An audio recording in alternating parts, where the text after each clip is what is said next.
Assalamualaikum warahmatullahi wabarakatuh. Hai para pembelajar. Di video yang kali ini kita akan bahas tentang seputar dunia dosen masih, yaitu pura-pura menjadi dosen. Para pembelajar yang menyaksikan video ini, pura-pura menjadi dosen bukan berarti kita bohong ya. Bukan berarti kita lain di bibir, lain yang dikerjakan, bukan. Tapi pura-pura menjadi dosen ini adalah sebuah motivasi. Ya, ini berdasarkan pengalaman saya sewaktu masih menjadi mahasiswa dulu.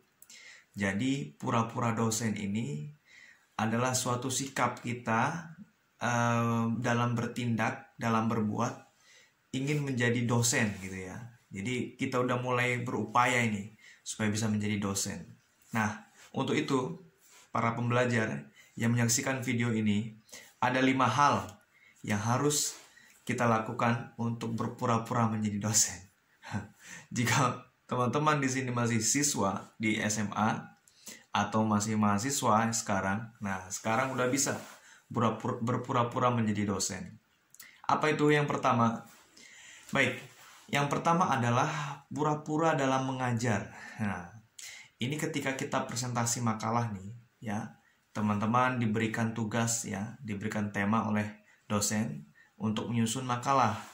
Maka teman-teman di sini buat makalah baik ya, buat makalah yang bagus-bagus. Nah, pada saat presentasi ya, sampaikanlah ya, ceritakanlah isi gagasan makalah itu seperti dosen menyampaikan. Tentu teman-teman di sini punya profil dosen ya, yang teman-teman sukai, seperti apa gaya mengajar. Praktekkan bagaimana cara mengajar dosen itu seperti Anda menjelaskan makalah itu dengan baik. Saya dulu seperti itu. Jadi dikira kawan-kawan itu, ini kok aneh nih si Dinel nih ya, seperti ini. Tapi kan niat kita baik, tujuan kita baik. Jadi saya pede saja, percaya diri. Ya walaupun ada grogi, ya itu wajar, normal.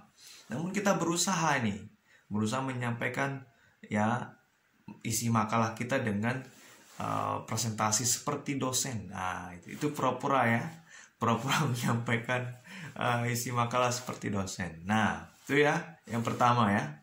Yang kedua, yang kedua? Yaitu pura-pura menjadi dosen, yaitu saat berdiskusi. Nah, tentu kan teman-teman lihat tuh pada saat di kelas tuh ya. Nah, dosen kan itu bagaimana membuat struktur agar para mahasiswa itu bisa memberikan statement, ya, memberikan pendapat, mencurahkan ide. Teman-teman perhatikan tuh, simak bagaimana cara dosen membuat forum itu hidup, ya, membuat kelas itu bisa bersuara, bisa ramai untuk saling berdiskusi. Nah, pada saat teman-teman di kelas seperti itu, buat seperti itu. Misalkan ada nih teman-teman menjadi audiens, menjadi pendengar. Ada nih kawan-kawan kita ya, teman-teman kita jadi makalah ya, menjadi presentasi. Gimana Anda memunculkan suasana diskusi? Bisa dengan memberikan pertanyaan ya, atau memberikan tanggapan, atau mungkin mendebat. Tentu perdebatan ini harus disiasati, bukan nanti ujungnya menjadi gesekan sehingga mengurangi rasa pertemanan, bukan. Tapi bagaimana Anda memunculkan suasana agar yang lain juga ikut berkomentar. Ini latihan bagaimana kita untuk menghidupkan suasana diskusi dari posisi kita sebagai mahasiswa. Saya dulu juga seperti itu. Nah, saya lihat nih teman-teman saya kok agak diam nih pada saat makalah ini. Nah, saya coba buat pertanyaan, saya buat tanggapan. Kadang saya buat yang kontra sedikit ya, tentu kontra dalam artian yang masih bisa ditolerir ya, masih bisa dipertimbangkan. Saya buat sehingga teman-teman yang lain tuh muncul, nggak setuju sama Dinil nih, nggak setuju, seperti itu. Jadi dari situ kita belajar bagaimana nanti pada saat teman-teman ya sudah menjadi dosen ya, ini kan masih pura-pura sudah menjadi dosen, teman-teman nih ya udah bisa bagaimana mengatur suasana kelas, udah bisa bagaimana menghidupkan, mengkondusifkan suasana kelas. Begitu juga yang saya lakukan selama saya di kelas. Nah, saya lihat mahasiswa ini pada diam semua, pada bengong semua, nggak aktif. Bagaimana cara kita menghidupkan suasana diskusi kelas itu? Karena kalau kita di kelas itu kan kalau sendirian ngomong ya, sendirian berbicara di depan kelas, baik duduk maupun berdiri, kan lucu juga ya. Lucu itu.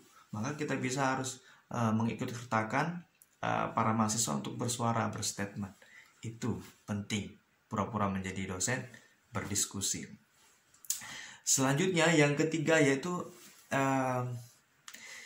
pura-pura menjadi dosen saat bersikap. Nah, tentu sikap dosen lihat wibawa ya. Ya bukan berarti kita menjaga jarak ya, dosen dengan mahasiswa jangan terlalu menjaga jarak, tapi harus elegan. Nah, gimana elegan itu? Perhatikan baik-baik pada dosen ketika bersikap. Coba lihat bagaimana mimik mukanya, bagaimana gayanya. Nah, itu diperhatikan tuh. Jadi kita berusaha seperti itu. Ya, bersikap pada saat berbicara dengan kawan, dengan teman, dengan yang lebih tua, dengan yang lebih muda, seperti apa sikapnya, perhatikan senyumnya. Itu yang teman-teman coba untuk berpura-pura seperti itu. Ya, tentu sikap orang kan berbeda-beda. Tentu antara saya dan para pembelajar yang menyaksikan video ini tentu sikap kita berbeda-beda. Namun secara standar ada hal yang bisa kita tiru, karena secara umum itu kita itu sikap itu bisa dibentuk. Artinya begini, sikap dosen seperti itu dia bagaimana menunjukkan ya sikap keteladanan dia, kepribadian dia dalam memberikan pengajaran secara tidak langsung. Artinya dia tidak di kelas ya, misalkan dia tidak di kelas tapi dia bisa memberikan pengajaran secara tidak langsung, yaitu bagaimana dia ditiru, dicontoh, diteladani. Dan kita juga pada saat menjadi mahasiswa ataupun siswa, para pembelajar yang menyaksikan video ini juga berlatih seperti itu. Bagaimana bersikap, bisa memberikan teladan bagi orang lain, bisa memberikan pengaruh bagi orang lain. Nah, itu memang nggak mudah pada posisi ini. Namun kita harus berusaha, ya, berupaya bersikap seperti dosen. Nah, itu yang ketiga. Yang keempat adalah sikap ini, berteman, ya, berinteraksi.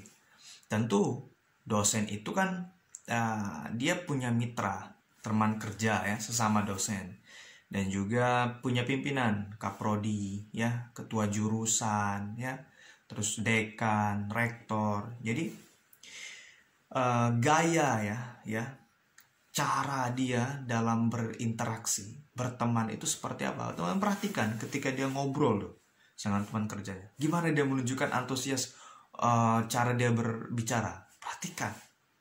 Kalau saya dulu saya perhatikan tuh, ya walaupun seperti ini ya, mata-mata ya, melihat gitu ya. Karena kita memang ada berkeinginan jadi dosen, ya.